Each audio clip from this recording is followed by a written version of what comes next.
Well, they are back with a brand new album. It comes out in April. Let the Bad Times Roll. Very happy to welcome The Offspring. Dexter and Noodles, how are you?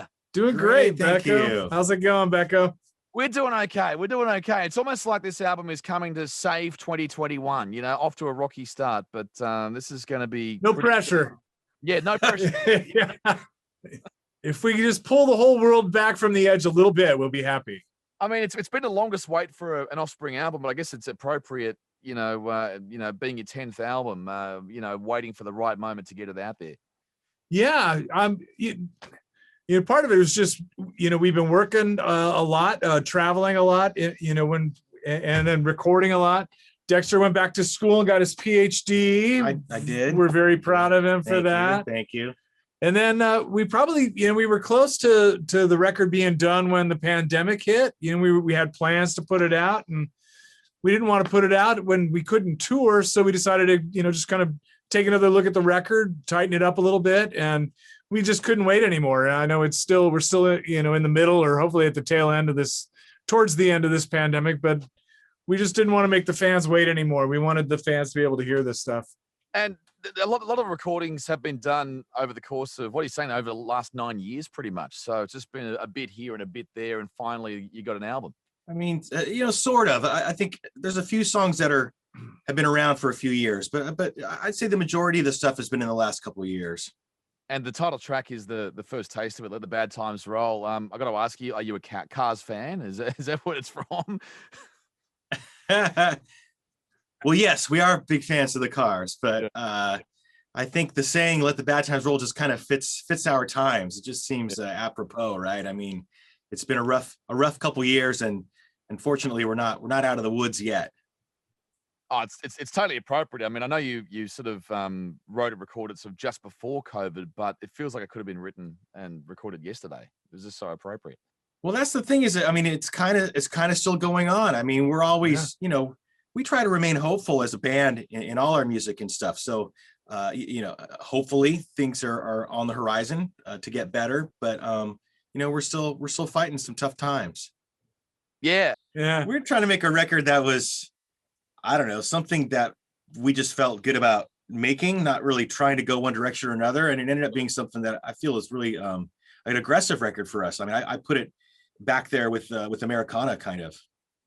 Yeah, and the first single, it's got obviously we expect a bit of sense of humor from the Offspring, but there's a bit of a Police influence in there. It's a bit poppy, but just really catchy. And I don't know how you guys be catchy as that in all your songs, and that's the reason why we always get so excited for a new Offspring release.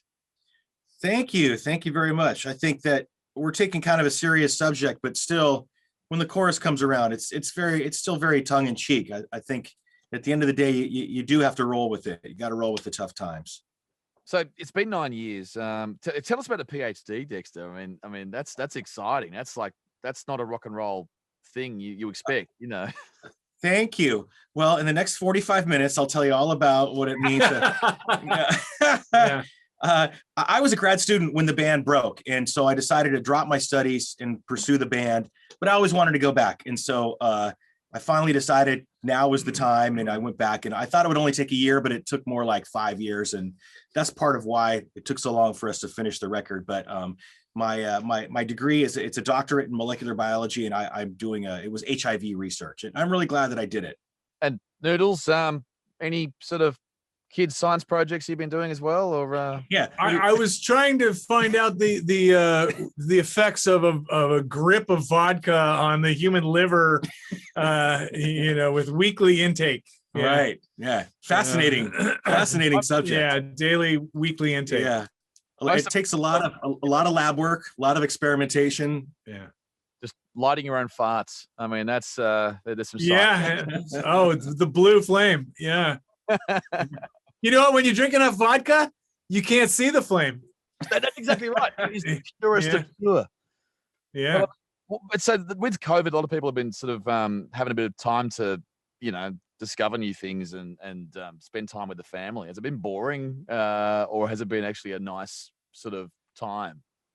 My wife and kid are so sick of me. They're so ready for me to go on tour again right now. Uh, Yeah, it's been different for sure. I mean, I've enjoyed having the extra time at home, but I think we're definitely getting itchy to get out there and play shows Yeah. for people. Oh, you got a new bass player as well. So how's Todd going so far? great. I mean, he's been a part of the band for 10 years or more. Right. Yeah. He was playing rhythm guitar and singing backing vocals and stuff for us. And so having him jump up on bass was a kind of a no-brainer. And he's just such a fun guy to play with. He's a big kid. Everything excites him. And he's a great musician. So yeah, it's been fun playing with him. It's very natural.